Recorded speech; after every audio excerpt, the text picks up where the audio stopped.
નમો વીતરાગાય, નમો અરિહંતાણમ, નમો સિદ્ધાણમ, નમો આયરિયાણમ, નમો વત્સાયાણમ, નમો લોય serve સાહુણમ, ऐसो पंचनमुक्कारो सव्वपावप्पणासनो मंगलाणं च सव्वेसिं पड्वं हवै मंगलम्। ओम नमो भगवते वासुदेवाय। ओम नमः शिवाय। जय सच्चिदानंद, जय सच्चिदानंद, जय सच्चिदानंद। કબીરાજનું પદ સાંભળીએ આપણે।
Swami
જોડે પણ તમે જોઈ શકો નિર્દોષ બિલાડી મારે ઉંદરની કરુણા છાતે તે નિર્દોષ બિલાડી મારે ઉંદરની કરુણા છાતે તે નિર્દોષ થઈ છે પ્રાત જે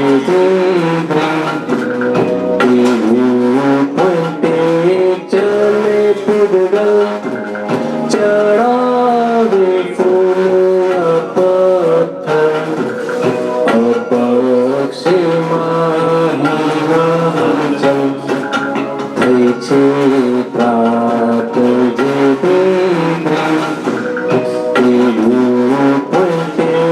ચલે પૂગલ ચડાવે ફૂલ પથ્થર અપક્ષમાં હિમાચલ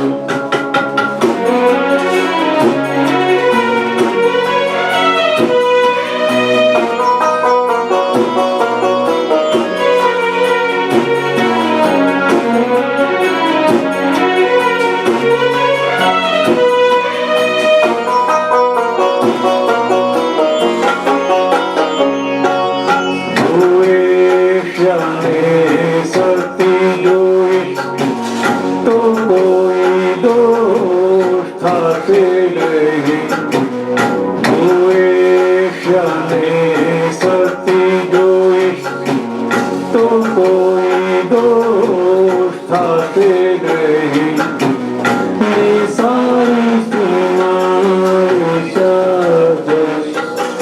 ભયંકર દોષ બાંધે નહીં સારી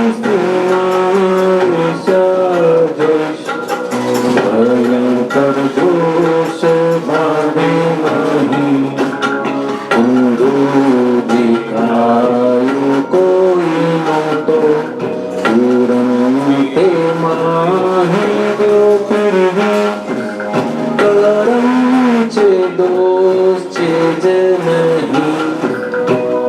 નહીં મોક્ષ મેળવી ઊંધું દેખાયું કોઈ નહોતો પૂરણ તેમાં હેવ્યો ફિરવી કરમ છે દોષ છે જ નહીં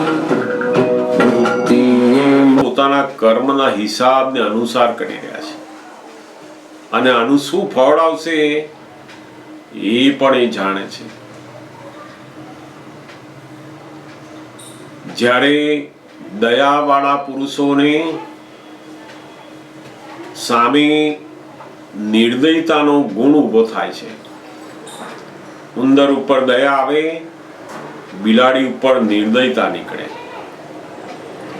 એને છોટું જોરથી લાકડી મારે, તે બિલાડીના પગે વાગે તો એ 4 દાડા સુધી પોતાનો ખોરાક પણ શોધી શકે નહીં.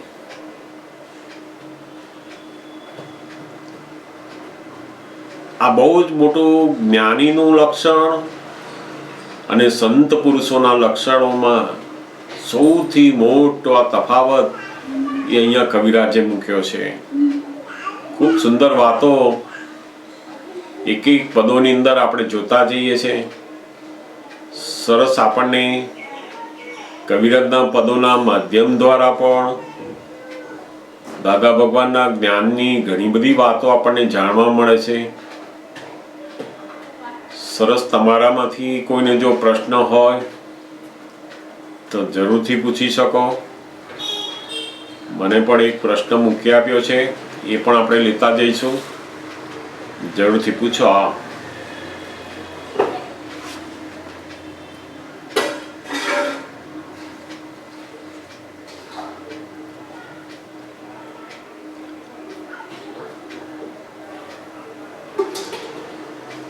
બોલો.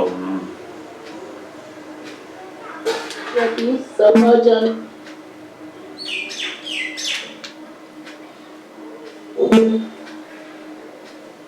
ફરીથી બોલશો? સરળ અને સહજ છે, હા, સુગમ બરાબર. છતાં એ પ્રાપ્તિ છે દુર્લભ. યસ, સરળ અને સુગમ પાછું. તો કે આ શુદ્ધાત્માનું આત્માનું જ્ઞાન કેવું છે? તો કે સહજ ને સરળ. કારણ કે આત્મા પોતે એટલો બધો સહજાત્મ છે. તો એવા સહજાત્મ સ્વરૂપી આત્માને પામવા માટે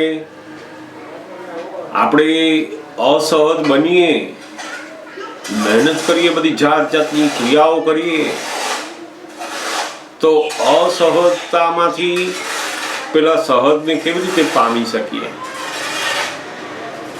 એટલે જ્ઞાની પુરુષોની આ બહુ જ મોટી એક દ્રષ્ટિ અહીંયા આપી કે આત્મા એ ખરેખર તો એકદમ સહજ છે, સરળ છે, સુગમ છે.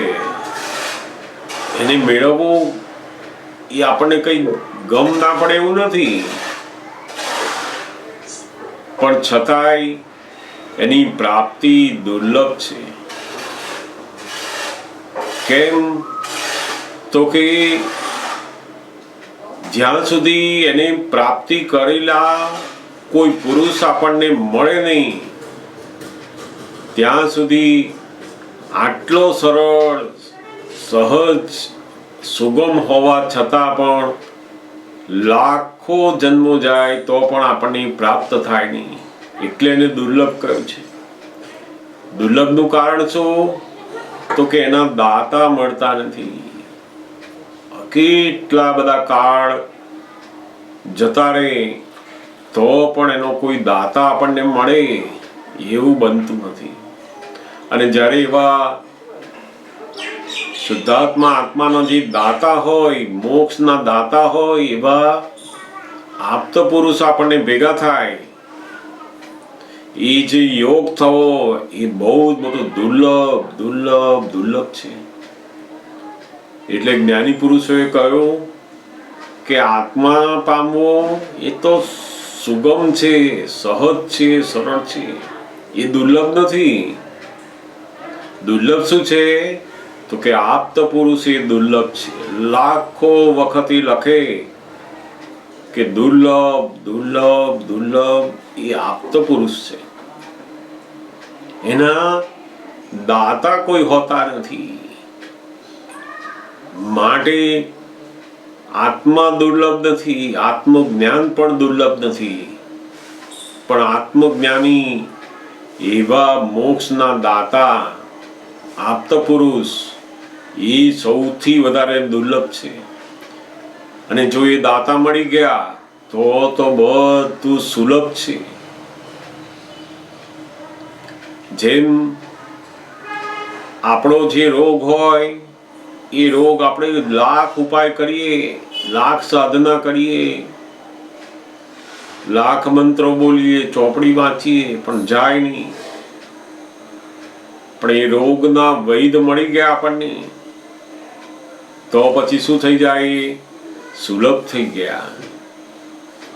જે રોગ કાઢવા માટે આપણે લાખો મહેનત કર કરીએ, પણ એ રોગ જાય નહીં. પોતે જ બંધાયેલો વ્યક્તિ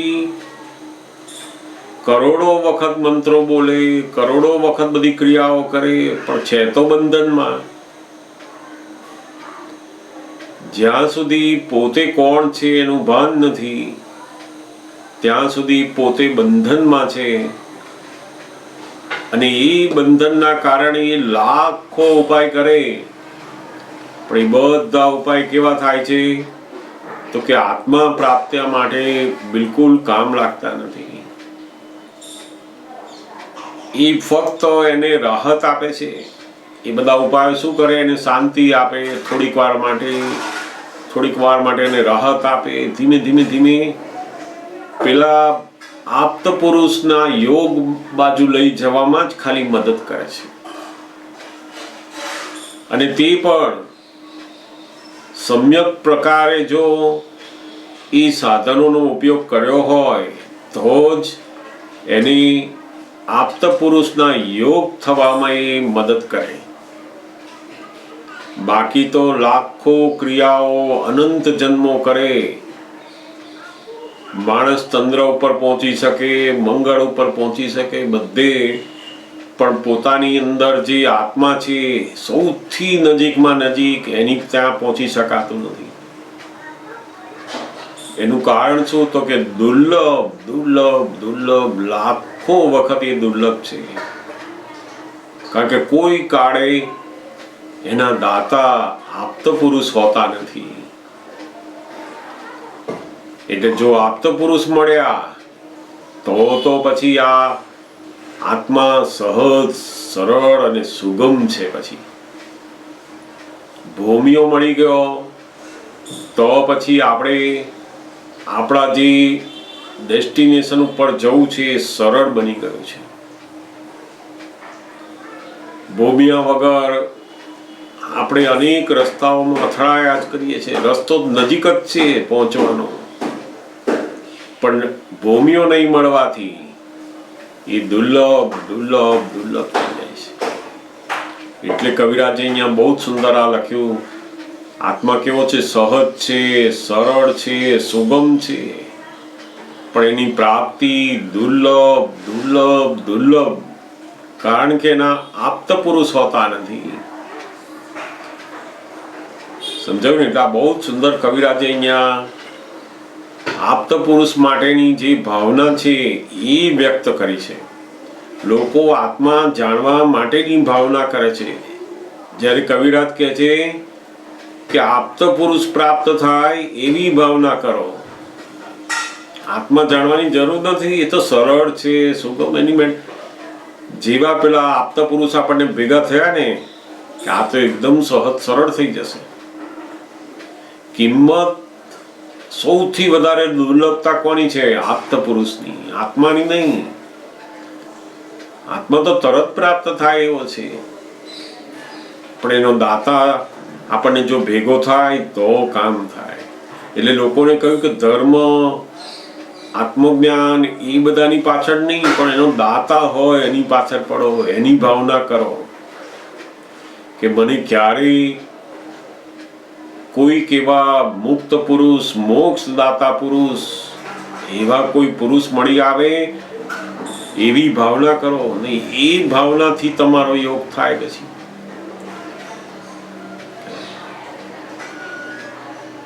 આ બહુ સુંદર આ કવિરાજે અહીંયા લખ્યું છે. લોકો જ્ઞાનની ભાવના કરે, આત્માની ભાવના કરે, ધર્મની ભાવના કરે, જ્યારે કવિરાજ કહે છે કે આપ્ત પુરુષની ભાવના કરો, બધું પ્રાપ્ત થશે. એમ દુર્લભ આત્મા નથી, જ્ઞાન નથી. દુર્લભ શું છે? તો કે આપ્ત પુરુષ દુર્લભ. સમજો ને? એટલે આ બહુ અહીંયા કવિરાજ આપણને, જગતને આખાને કહેવા માંગે છે કે ભાવના કરવી હોય તો આપ્ત પુરુષ માટેની કરો, કે મને એવા મોક્ષદાતા પુરુષ, એવા મુક્ત પુરુષ, એવા આપ્ત પુરુષનો યોગ ક્યારે થાય, એની શોધમાં હું રહું. એ જ સૌથી મોટામાં મોટી મનુષ્ય જીવનની ભાવના છે. આ ભાવના જેને થઈ જ નથી એ તો પેલા આત્માનું તો ક્યારેય પામી શકશે નહીં. બહુ સુંદર વાત અંદર મૂકી જ કવિરાજ એની અંદર. સમજાવ્યું ને? તમે આ બે પહેલી વસ્તુ સમજાવીને, રિયલ અને રિલેટિવ, કેટલા વખતથી એવું ખબર હતી કે આ સમજીએ છે, પણ તમે આજે જે સમજાવ્યું ને કે એનું જે જોઈએ આપણામાં આવી જાય, એના કરતા આપણે એને વ્યવસ્થિત ને જાણીને એના કર્મનો ઉદય છે તે વસ્તુ એક્ઝેક્ટ આજે સમજાઈએ. એટલે બહુ આપણને દાદા ભગવાને જે બે દ્રષ્ટિ આપી, કારણ કે અત્યાર સુધી આપણી પાસે એક જ દ્રષ્ટિ હતી. આપણે બહારથી જોઈએ, આ મારા વાઈફ છે, મારા હસબન્ડ છે, મારી દીકરી છે, કોઈનું સારું વર્તન જોયું તો એને સારા ગણીએ, કોઈનું ખરાબ વર્તન જોયું તો ખરાબ ગણીએ. આપણી પાસે એક જ દ્રષ્ટિ હતી. હવે આપણી પાસે બે દ્રષ્ટિ આવી. જ્ઞાન એટલે શું? તો કે આપણને બે વ્યૂ પોઈન્ટ મળ્યા. અને અજ્ઞાન એટલે શું? તો કે એક જ વ્યૂ પોઈન્ટ, કે આ મારા વાઈફ જ છે, આ મારા હસબન્ડ જ છે, અમારી દીકરી જ છે, આ મારા કાકા છે, અમારા બોસ છે. એટલે આપણી પાસે એક જ દ્રષ્ટિ હતી. એટલે શું થતું હતું? તો કે બધા પઝલ ઊભા થતા હતા. જેમ આ મારા હસબન્ડ છે, એ એક જ દ્રષ્ટિ હતી, એટલે આપણે એના વાઈફ થયા.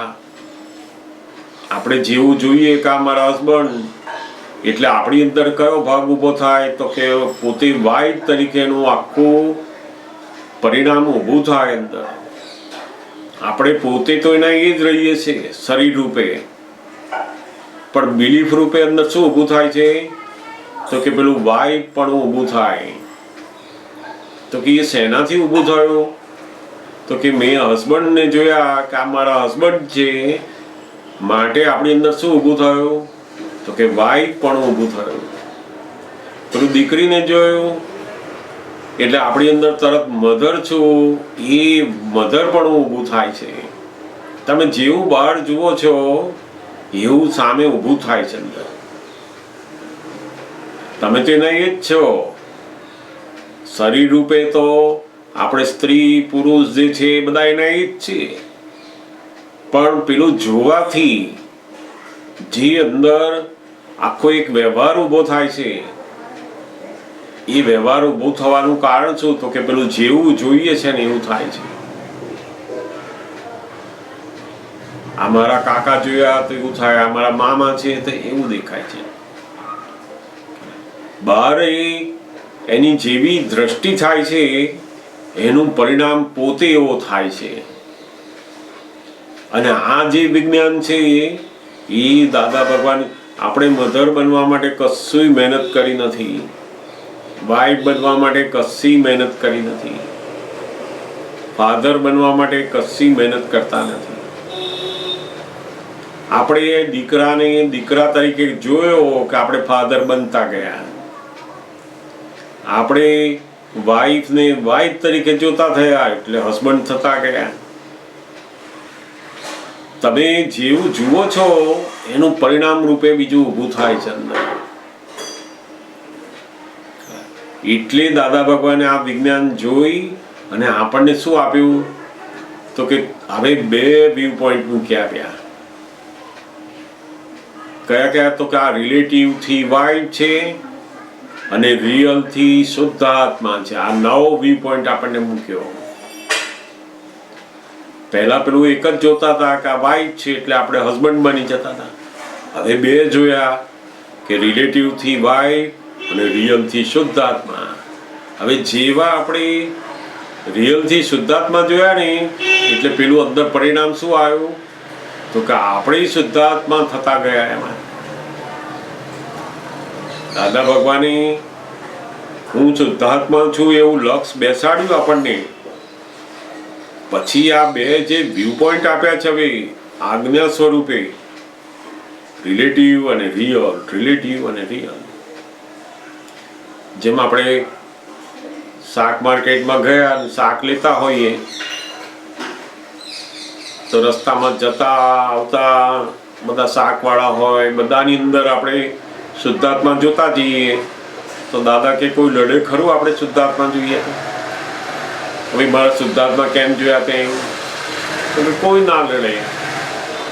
તો કે જો શુદ્ધાત્મા જોઈ અને પછી વ્યવહારનું બધું કામ કરો તો ફાયદો શું થયો?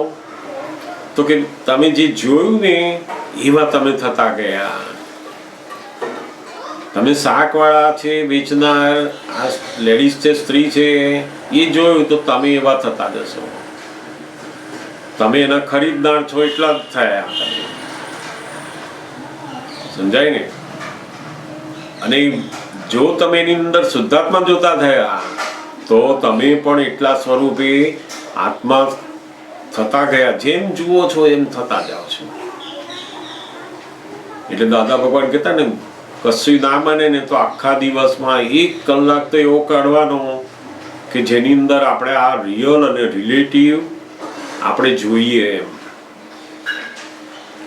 એના શરૂઆતમાં તો એવી ટેવ પાડતા, અમને લોકોને તો એવી ટેવ જ પાડેલી, રોજ જે 1 કલાક બજારમાં નીકળવાનું, બધાની અંદર શુદ્ધાત્મા જોતા જોતા જોતા જવાનું, બીજું કશું કરવાનું નહીં. જેટલા માણસો આપણને રસ્તામાં મળે ને આપણું નજર પડે સહજપણે જેના ઉપર, ત્યાં શું જોવાનું? શુદ્ધાત્મા શુદ્ધાત્મા શુદ્ધાત્મા એમ જોતા જોતા જવાનું. બસ એ પ્રેક્ટિસ પડતા પડતા પડતા પછી સહજ બનતી જાય. અને તમે જેટલા એની અંદર શુદ્ધાત્મા જોયા એટલી કમાણી તમારા શુદ્ધાત્માના ચોપડામાં જમા થતી ગઈ. દાદા ભગવાને જે આપણને શુદ્ધાત્માનો ચોપડો આપ્યો છે શું છે? તો કે આ રિયલ રિલેટિવ, રિયલ રિલેટિવ. એ જેટલું જોયું કે પેલા શુદ્ધાત્માના ચોપડામાં જમા થયું. જ્ઞાન પ્રાપ્ત થયા પછી સૌથી મોટું આ જે 2 દ્રષ્ટિબિંદુ છે ને, એ બધાય પઝલનું સોલ્યુશન લાવે છે. જ્યાં સુધી હું જ વર્ષાબેન છું એવું હતું, એક જ વ્યૂ પોઈન્ટ હતો, ત્યારે કોઈ વર્ષાબેનને કશું ના ગમતું કહી ગયા નહીં તો એની અસર રહ્યા કરે આપણને, કારણ કે આપણી પાસે એક જ વ્યૂ પોઈન્ટ હતો એ વખતે. હવે 2 વ્યૂ પોઈન્ટ થયા તો કે હવે કોઈ એવું જ ના ગમતું કહી જાય છે તો હવે 2 વ્યૂ પોઈન્ટ કે હો વર્ષાબેન અને શુદ્ધાત્મા 2 અલગ પડ્યા. એટલે પહેલા મને કહી જતો તો એ એક જ વ્યૂ પોઈન્ટની બધી અસર થતી હતી. પેલો બોલ્યો એની અસર નહોતી, પણ આ મને કહી ગયો એની અસર હતી.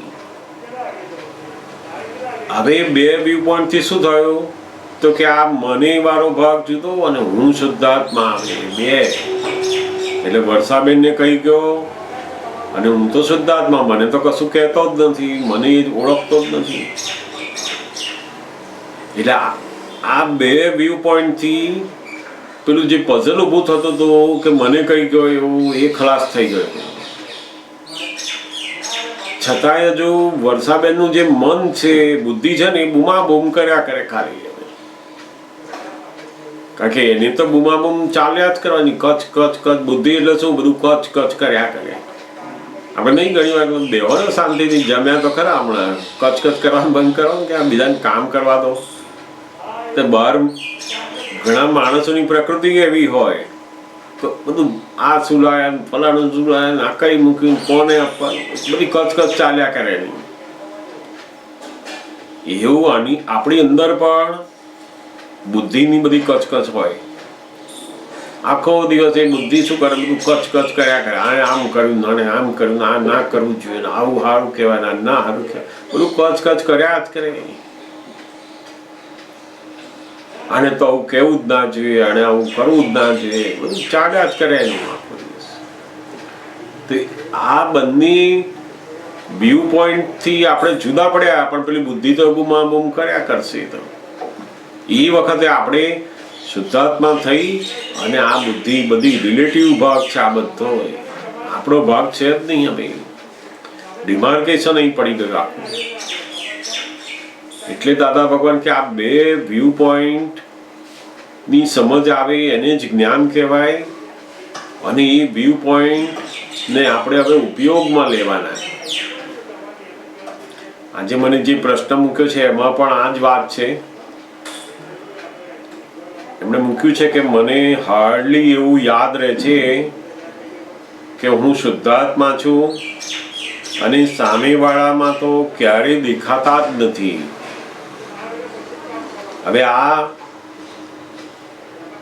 આપણે જે દેખાતા નથી એટલે શું? તો કે પેલો આપણો જે ગોઠવણી કરવાનો ઉપયોગ છે ને, એ એમાં કાચો પડે છે. જેમ આપણે ઘરેથી નક્કી કર્યું હોય કે મારે આજે બજારમાં શાકભાજી લેવા જવું છે ને, એમાં ભીંડા જ લેવા છે, તો આપણે શાક માર્કેટમાં ગયા અને બધું જોતા હોઈએ તો સૌથી વધારે શું ધ્યાન જાય?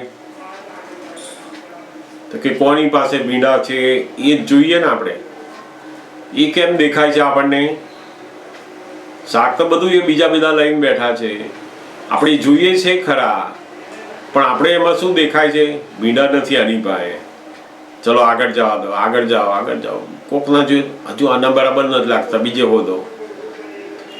આપણો જે ઉપયોગ છે એ શેમાં છે? ભીંડામાં. તો કે એ કેમ એવી રીતના રહ્યો? તો કે આપણે નક્કી કર્યું છે. આપણે જે નક્કી કર્યું હોય ને એવો ઉપયોગ પેલો વર્તે પછી. એટલે જોવાનું નક્કી કરીએ કે મારે શુદ્ધાત્મા જોવા છે, એવું નક્કી કરીએ ને પછી પેલો ઉપયોગ એમાં જાય. નહીં તો સામાન્યપણે કેવું છે કે આપણે રસ્તામાં નીકળ્યા, ગાય, કૂતરું, ભેંસ, જે કંઈ હોય, બધા માણસો, ઝાડ પાન, એ તો બધા એમને જતા જ રહેવાના છે. આપણે એમ ચાલતા ગયા તે તો બધું એમને ચાલ્યા જ કરવાનું, ચાલ્યા જ કરવાનું. પણ એ વખતે તમારો જે ઉપયોગ છે, તમારું જે ધ્યાન છે, જો એમાં મૂક્યું ને તો એનો જે લાભ મળવાનો છે તમને મળી ગયો. તમે ના જોયું તો તમને લાભ જતો રહ્યો. તમને જે દિવ્ય ચક્ષુ પ્રાપ્ત થયા છે એ દિવ્ય ચક્ષુનો તમે ઉપયોગ કરો, એમ તમે પૂર્ણ રૂપ બનતા જાઓ છો એનાથી. એટલે આપણે પોતે શુદ્ધાત્મા છે એ તો આપણને ડિસાઈડ અંદર રહે છે. તો એ ગોખવાની જરૂર નથી. પણ આપણને કોઈ પૂછે કે તમે ખરેખર કોણ છો, તો આપણને તરત અંદર થાય કે ના, હું શુદ્ધાત્મા જ છું. એટલે આપણી અંદર આપણે યાદ કરીએ કે ના કરીએ, ઘણીવાર કામમાં હોય, કોઈની જોડે વાતોમાં હોય, બહાર કોઈ વ્યવહાર ચાલતો હોય, એમાં યાદ ના પણ હોય. પણ આપણી સમજમાં અંદર છે કે આપણે ખરેખર કોણ છે, કે શુદ્ધાત્મા છે. હવે બાકી શું રહ્યું? તો કે પેલો ઉપયોગ બાકી રહ્યો. જે વ્યવહારની અંદર આપણે હવે આ દિવ્ય ચક્ષુનો ઉપયોગ કરવાનો છે એ નક્કી કરી અને એને કરતા જઈએ, ઉપયોગ કરતા જઈએ, એમ એનું પરિણામ પણ બધું આવતું જશે. અને દાદા ભગવાન બહુ સુંદર કહેતા કે આ જ્ઞાનની પૂર્ણાહુતિ કરવી હોય ને તો સૌથી વધારે દાદા ભગવાનની કૃપા આપણને બહુ જ કામ લાગે. અને એ દાદા ભગવાનની કૃપા એ ફક્ત એક જ વસ્તુથી પ્રાપ્ત થાય એવી છે. તો કે કઈ વસ્તુ? તો કે દાદા ભગવાનની જેટલી આજ્ઞા એ આપણે પાળવામાં સફળ થયા અંદર, તો પેલી કૃપા આપોઆપ આવતી જશે. દાદા ભગવાન કહેતા ને કે અમારા પગ દબાવે, ખાવા પીવાનું આપે, ફરવા લઈ જાય, આ કરે, ફલાણું કરે, અમારું ગમે તેટલું કરે, છતાં પણ એમાં જ્ઞાની પુરુષનો રાજીપો મળે. પણ દાદા ભગવાનની જે કૃપા છે ને એ ફક્ત આજ્ઞાથી જ પ્રાપ્ત થાય એવી છે. બધા જ સમયની અંદર તીર્થંકરો, જ્ઞાનીઓ, બધા સમયમાં સૌથી કલ્યાણકારી જો વસ્તુ હોય તો એ જ્ઞાનીની આજ્ઞા છે. અને એ આજ્ઞા શું છે? તો રિલેટિવ રિયલ. પાંચ આજ્ઞામાં સૌથી અગત્યની આ બે આજ્ઞાઓ છે. પહેલી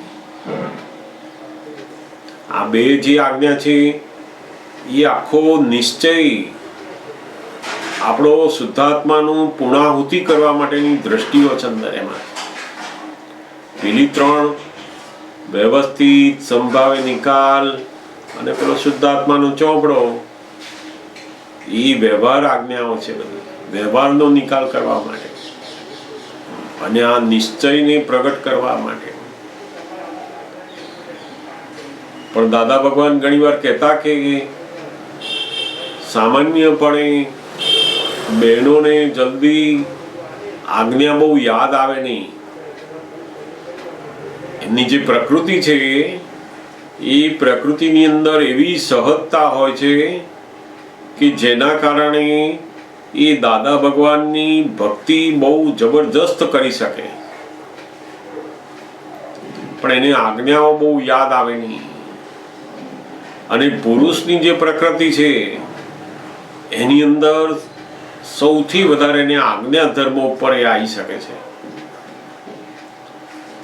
એટલે ઘણીવાર મોટા ભાગે બહેનોની જે પ્રકૃતિ હોય એના આધીન એને દાદા ભગવાનનું પદો ગાવા, અસીમ જય જયકાર કરવા, કોઈ કાર્ય કરવા, પછી બધી આખો દિવસ દાદા દાદા દાદાનું સ્મરણ રહ્યા કરે ને બધું કામ કરતા એને દાદા યાદ આવ્યા કરે, એ બધું બહુ બને એનું.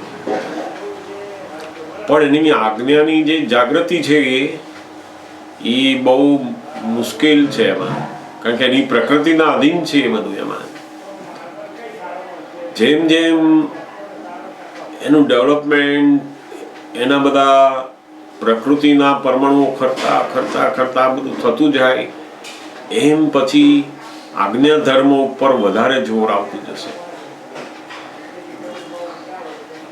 પણ એ દાદા ભગવાન નું જે સ્મરણ છે, દાદા ભગવાનની જે યાદગીરી છે એ પણ શું છે તો કે શુદ્ધાત્માના ચોપડામાં જ જમા થાય છે. અને ધીમે ધીમે ધીમે એ પ્રકૃતિ ખાલી થતા થતા થતા એ આજ્ઞા ધર્મ ઉપર આવશે પછી. પણ મોટા ભાગે બહેનોની પ્રકૃતિમાં સૌથી વધારે આ દાદા ભગવાનની ભક્તિ જોવામાં આવે.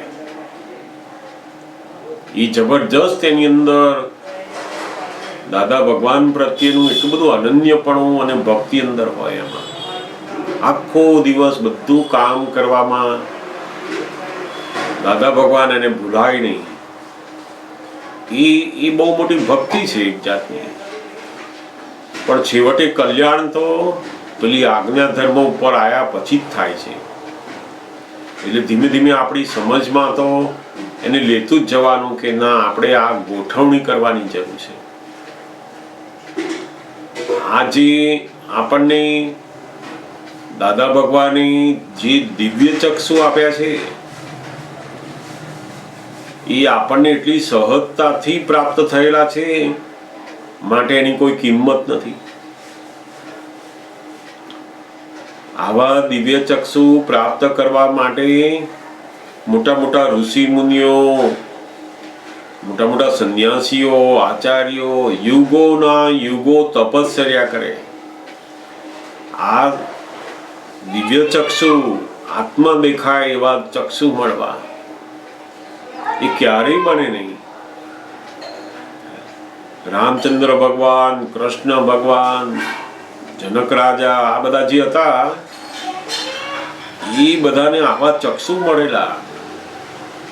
અને એ ચક્ષુ મળ્યા હોય એટલે કઈ દશામાં છે તો કે ભગવાનની દશામાં આયા કહેવાય છે, જેની પાસે દિવ્ય ચક્ષુ છે. સુદર્શન ચક્ર જેની પાસે પ્રાપ્ત થયું.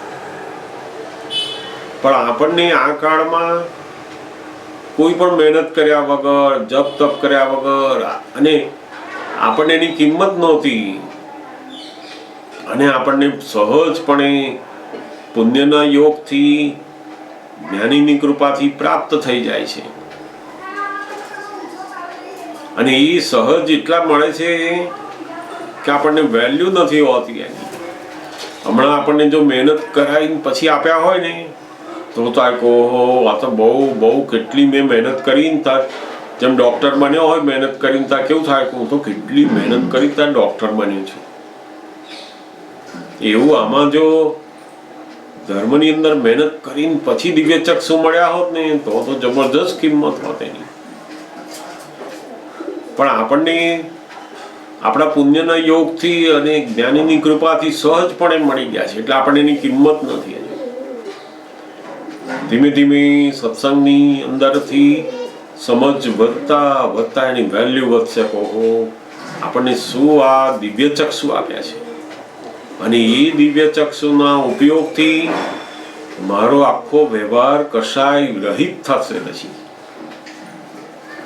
હું દીકરી જોઈશ, હસબન્ડ જોઈશ, વાઈફ જોઈશ, કામ કરનાર જોઈશ, સાસુ સસરા જોઈશ, તો એવું પરિણામ મારી અંદર આવે છે. અને હું એની અંદર જો શુદ્ધાત્મા જોઈશ, પછી પેલો અંદર પરમાત્માનું આખો પ્રકાશ ઊભો થતો જ જશે.